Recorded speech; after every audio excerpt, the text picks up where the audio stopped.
So here we are again, back by stubbornly unpopular demand. And after a little diversion into Jim Steinman to commemorate his sad passing and Spandau Ballet at the request of a very dear friend of mine, I'm back on track with my look at female vocalists and lyrics associated with female vocalists. And I thought a good way to restart that journey was to complete my collection of Nightwish vocalists and take a look at Annette. Now, I've had a couple of different suggestions about what song I might look at in that regard. But what I've come to realize is that before I can express a point of view on these videos, I need to have a point of view. So I did some digging and I did some looking. And in the course of that, I came across this song. And I realized in exploring it a little bit, in doing my homework, that not only did I probably have something to say about this song, but that it spoke to me in my own experience in a way that I thought was, well, if not significant to anybody else, significant to me, and maybe helps to shine a little bit of a light onto what I think Tomas and Nightwish were doing with this song. It's not a fantastic video. I looked at various versions. I decided I wouldn't go with the official music video version because, frankly, I found the creative choices there a little weird. And there's a variety of live versions available. I like the sound of this version. I think the visuals are very muddy, so I've made them quite small, and we're going to focus on performance, we're going to focus on the lyrics, and we're going to maybe take a look at a little bit of storytelling surrounding this song. So let's get on with it. And this is Nightwish, Bye Bye Beautiful.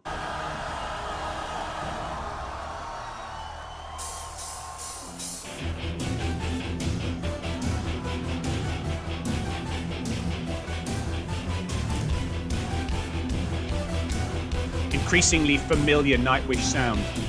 More and more comfortable for me.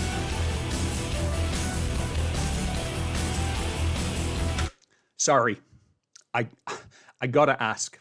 I know I'm not supposed to stop so early, but Tomas with the keyboards, answers on a postcard, does he play them at an angle like that? The keyboard's on the side of him. Out of comfort? Is it a performance thing? I've noticed ever since I was looking at Nightwish stuff that he has those two side keyboards at this incredibly unusual angle. Is that so he can see the fellow band members? Is it just for a look? Or is there a particular thing he does when he plays those keyboards? Fill me in.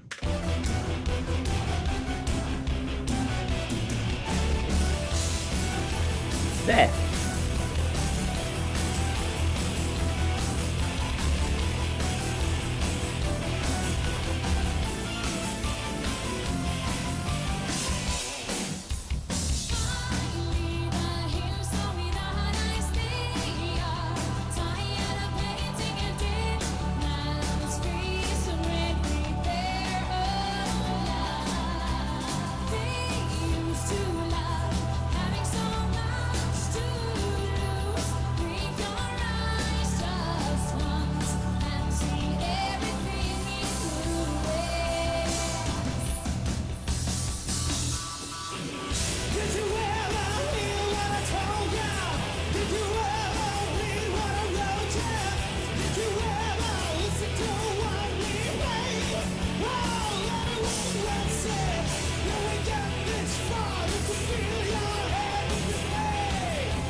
So, as I've been getting into the lore and the legend of Nightwish, I've been noodling around the edges of the various discussions about various vocalists for this band. I'm in the middle still. It's got subtitles, so I have to concentrate a little bit more. I'm in the middle of watching the video about the end of Annette's time with Nightwish. I've been caught occasionally in the middle of discussions about Tarja and Floor. And I know from the stuff that I've been told in the comment section that the conviction is that Tomas and Tarja had a very, very intense relationship. And the end of that relationship clearly led to a lot of songwriting, including Poet and Pendulum, which I'm eventually going to get to when I pluck up the intestinal fortitude. In looking at this song, there's a school of thought that says this song is all about a broken relationship with a suggestion that that relationship was romantic and that relationship was about Tomas and Tarja as people. Now, I got to be honest, without having an awful lot of deep knowledge of this, I don't get that in this song. I don't get a romantic relationship here. I get a creative relationship, a relationship in art and in what they do as a band. And perhaps that's the reason I get that is because I share a similar story, which is why I come to do this particular song. For probably close to 20 years, I had a very, very deep working relationship with my partner in a company. We were creative partners, and then we formed a company and we worked together. We were like brothers, as we are brothers, said Sean Connery, in a Scottish accent as a Spaniard, in the Highlander to a Frenchman with a bad Scottish accent. We are brothers, he said. Me and my partner in that company, we were brothers. We were a creative partnership that worked with other people, and then we eventually ended up as a physical partnership working together. And while we were not, while we may on one specific occasion have shared a hotel bed in Dresden while watching East German television about spanking, it was a night off for Marillion, we were never lovers. Obviously, well, why would anybody imagine that for anyone that looks like me? We were never lovers, but we loved each other. We had a deep, deep working relationship, and that relationship produced art. It produced work that I can't even begin to express how proud I was of that work. It produced multiple concert movies for Marillion. It produced literally, I'm going to say, hundreds of corporate movies and corporate projects that paid our bills in South Africa. We were a creative partnership, and that partnership ended, and the end of that partnership was a painful experience. Which is why I can relate to this song, because I definitely see pain in this lyric. I definitely see rage in this lyric. I definitely see anger in this lyric. But I don't think that the chorus here, did you ever hear what I told you? Did you ever read what I wrote you?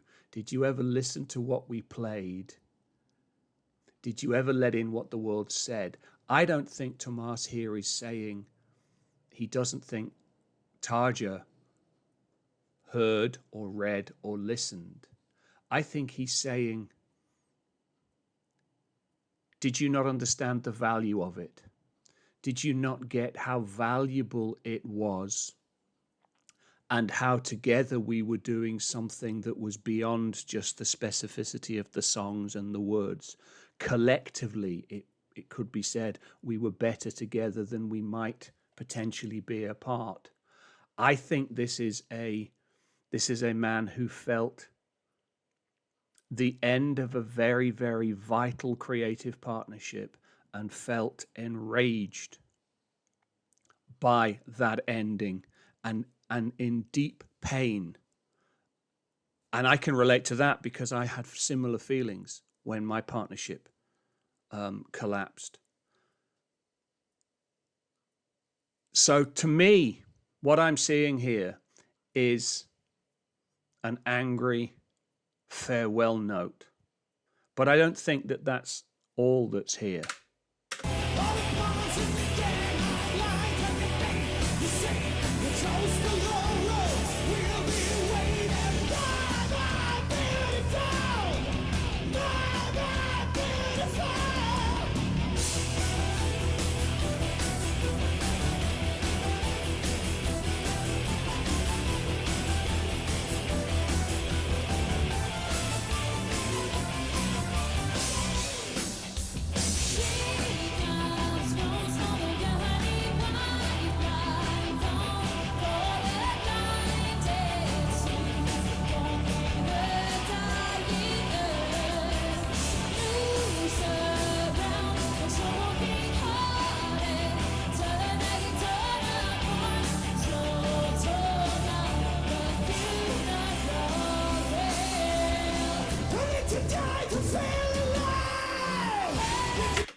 So I started looking at this song a couple of days ago. I have listened to it in different versions. I've had that verse bouncing around in my head, the sound of that verse. It's a very, very catchy tune. I also quite like the vocals. They're not as pure as Floor or Tarja. They're not as trained. They're not as controlled, but they've got that rock quality that appeals to me, that sort of imperfection, if you will, that I can relate to as an imperfect person.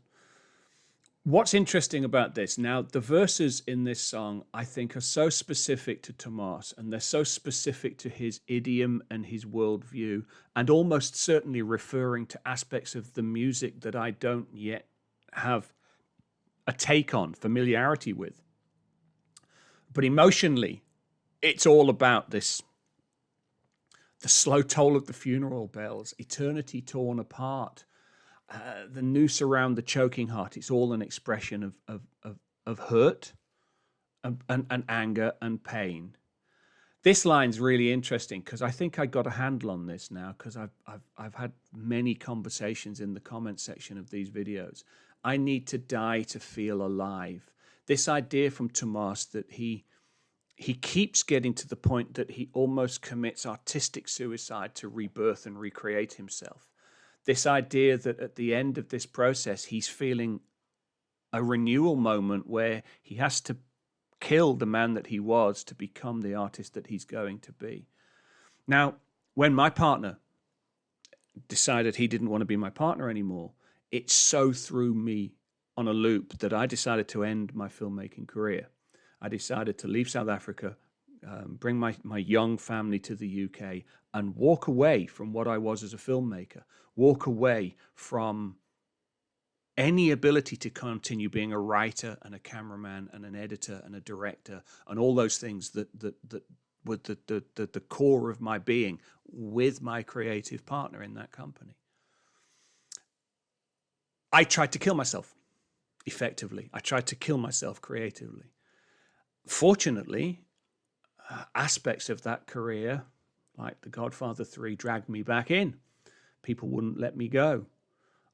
People insisted that I didn't need to define myself by my partnership with that partner who had left, and that in fact I was still a commodity that people wanted to buy and sell. And certainly I've spent the last, what is it now, from 2005, the last 15 plus years, doing really quite well. The last 10 of those years, I've been writing television drama and movies with, in one famous case, a very well-known American actor who made the movie because he liked the script I wrote. But I will also say, I don't think I've ever been as creatively satisfied as I was back then, because the thing that we were together was greater than the components that made it up. And I think that's what this lyric is. I think that when that partnership ended, at least one of us hadn't been paying attention to the words that we had written and the songs that we had sung, and to what the world was telling us was valuable and was important.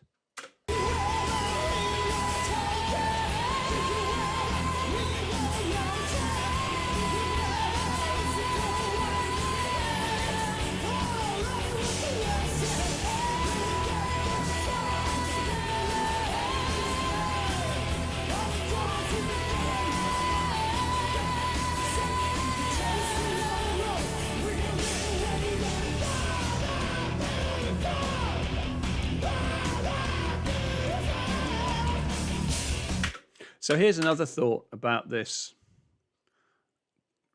apparently angry lyric, apparently bitter lyric.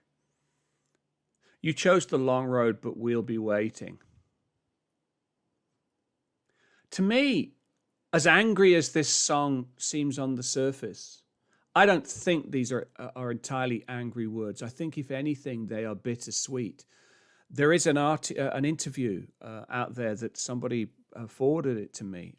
Paul F., who actually got me on this Nightwish journey, forwarded an article for me to look at, where they say quite clearly in the interview, this is a goodbye. It's not actually as angry as the music makes it seem. The music is a little discordant with the core message. Bye bye, beautiful. You chose the long road, but we'll be waiting. I do think that within the end of this important creative partnership, where the sum of the part was greater than its parts, where certainly Tomas felt like there had been a devaluing of the band in favor of one member of the band, as whether that be right or wrong, that's how he was feeling as someone who was losing a creative limb. I do feel like there is in this song, as angry as it may sound, there is a sweetness, a bitter sweetness at the core of it that says we'll be waiting. And then we get to this verse.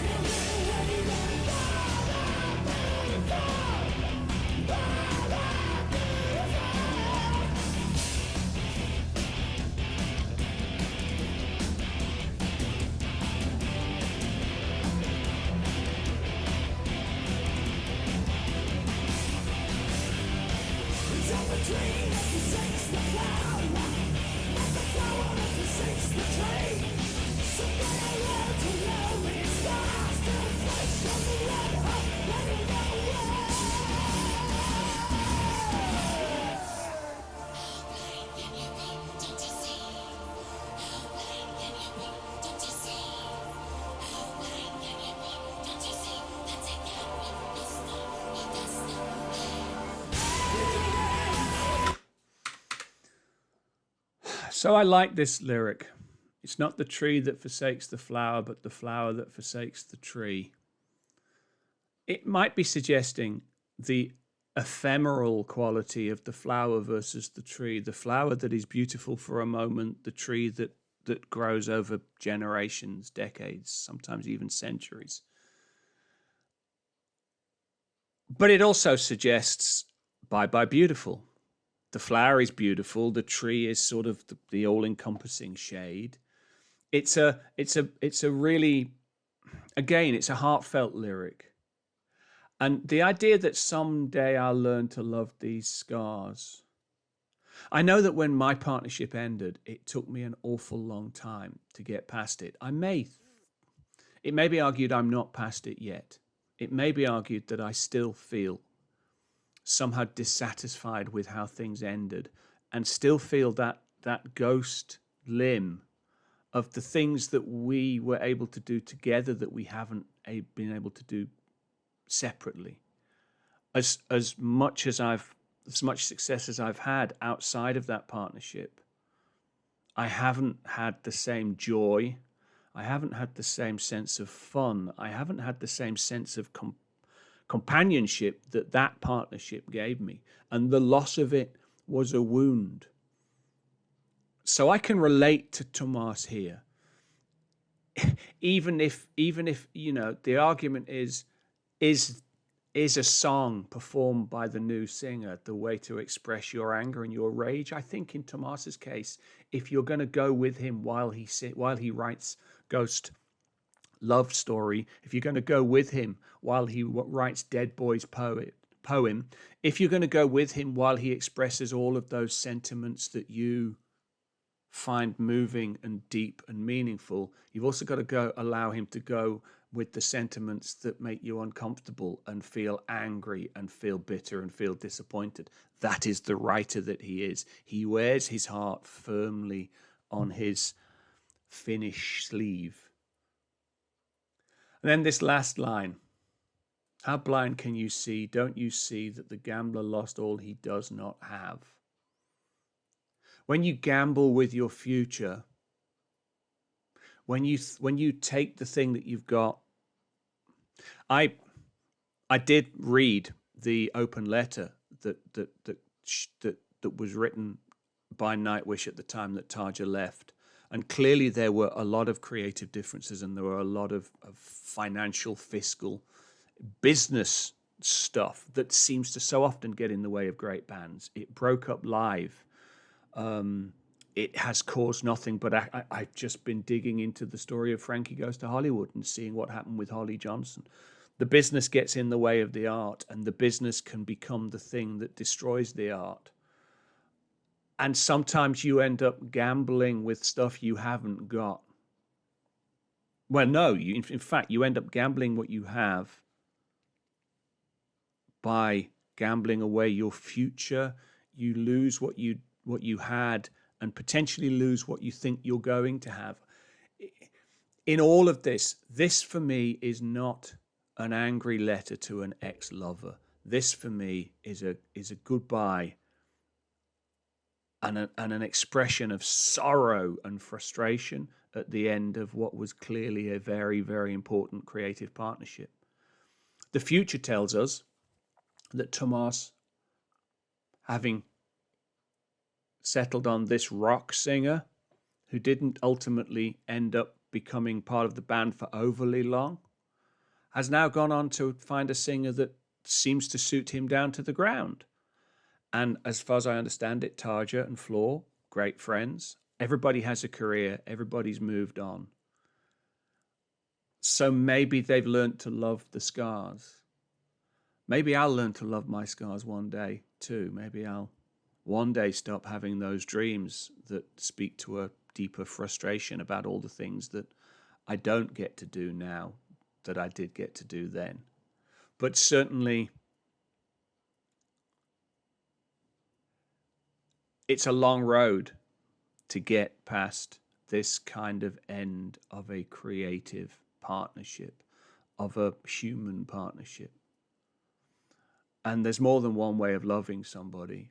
And sometimes you love them in every moment that you spend standing next to them on a film set, or sitting next to them in an edit suite, or in a recording studio, at a microphone and at a piano, when you imagine your words in their mouth.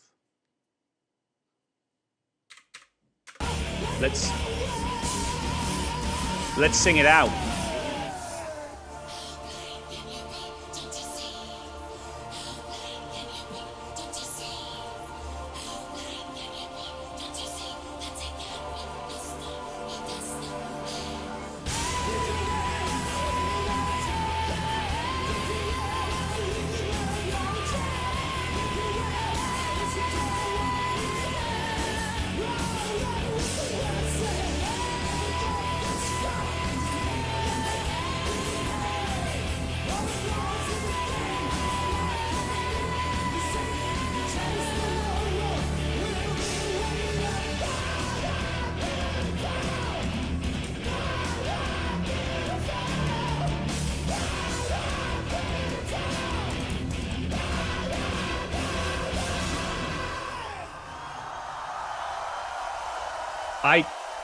I like that performance. I like the vocals. I like the imprecise nature of the vocals. The dirty rock nature of the vocals kind of appeals to me. And I certainly find myself connecting deeply with Tomas in this moment, as I remember what I went through and continue to go through in the death of a thing that was creatively important to me. I wish for all of them nothing but creative fulfillment. And I wish for all of you the same. And we'll continue this journey together with some female vocalists that I'm not currently familiar with, but I'm going to do my homework on and then present them to you. I hope you come along for the journey. Until then, thanks for watching and keep the faith.